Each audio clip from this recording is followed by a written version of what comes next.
Hi friends, I'm Scott Giles and welcome to Power Talk, my podcast here on Facebook Live and YouTube.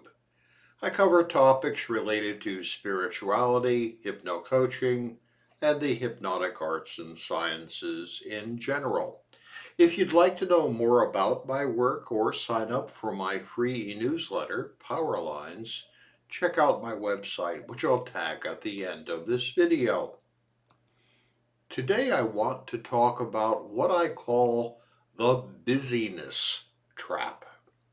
This is when you get so busy and preoccupied that you over focus on tasks and neglect self care and those people and creatures that you love.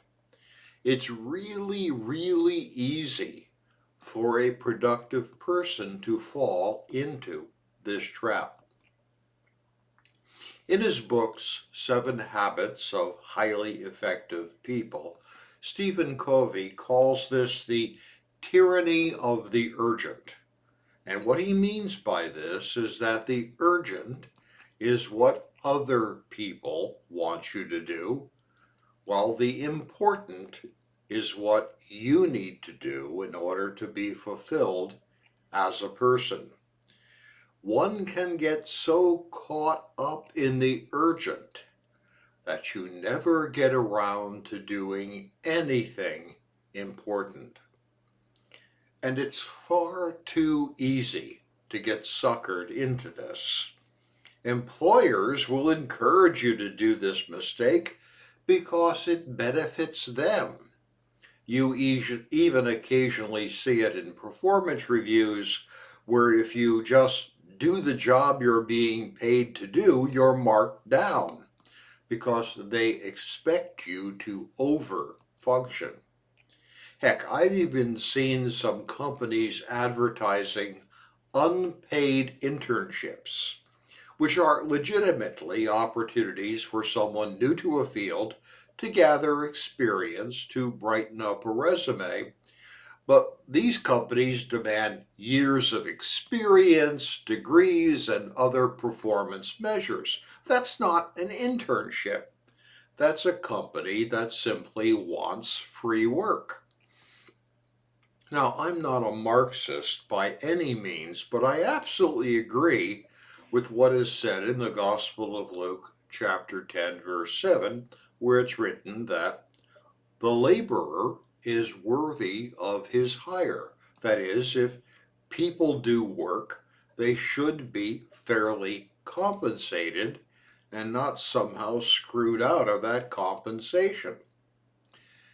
There's even come to be a term these days, a term which I despise, called quiet quitting, where an employee decides to do the job specified in their job description but to not take on additional work that is over and above the job description.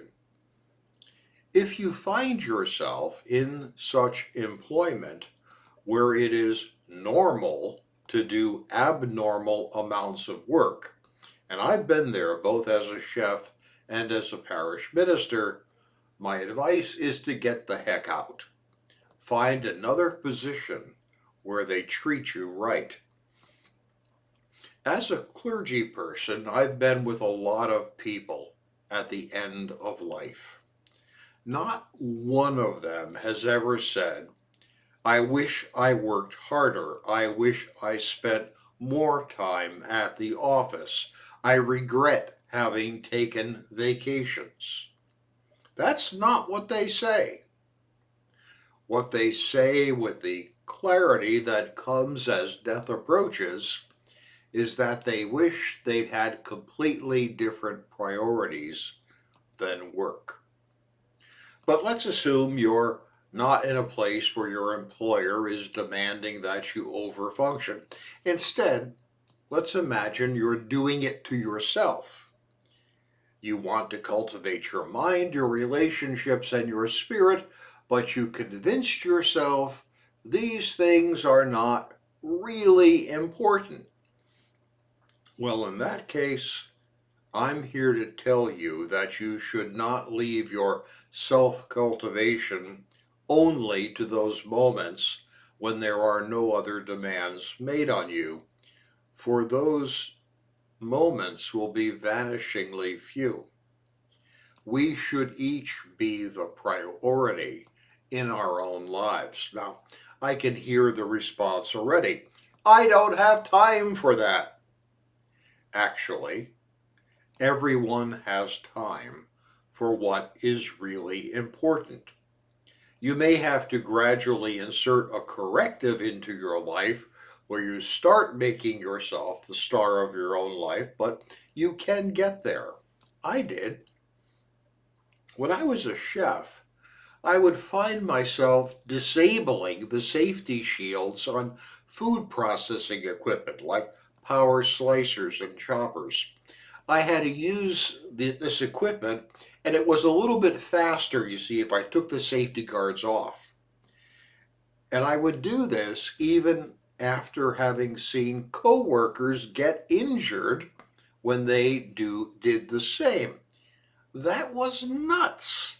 I could have lost fingers or a hand, and that sort of injury happens all the time in culinary work. But with the distortion that comes from not putting yourself first, you begin to think that taking such risks is sane because you get the work done faster and better. When I was a parish minister, I would find myself working far into the night, trying to do all the work that was dumped onto my desk by others. I used to joke when people would volunteer to do something and then turn right around and expect me to do it instead when they simply didn't follow through. I used to quip that, well, so and so personally volunteered to have me do it. Now, I should have set limits far sooner than I did. These days, the vast majority of people who enter parish ministry leave the profession in a few years because such unreasonable expectations are common. This is why one of the reasons why insurance companies do not want to give health insurance to religious workers is because that we tend to end up with chronic medical problems due to the workload. And it's why married clergy have an astronomical divorce rate. And it messes up our children so badly that there's even a slang term for the child of a minister. They're called PKs, for preacher's kids, and they tend to grow to have addictive and behavioral problems because no one ever modeled healthy limits where they were growing up. So I'm here to tell you that all of this is a bad mistake, and one that it's far too easy to make. It's a mistake I have made, and because I know about me, I suspect about you. First things first. You come first in your own life. You can't be there for someone else if you're not there for yourself first. Hey, thank you for your time and attention today. I'll be back next week with another talk on a different subject. I'd like to invite you to join me. It helps me a lot if you let others know about my videos, so please like, share, and subscribe. And if I can be of help to you, feel free to reach out through email, my website, or Patreon channel. Have a great week.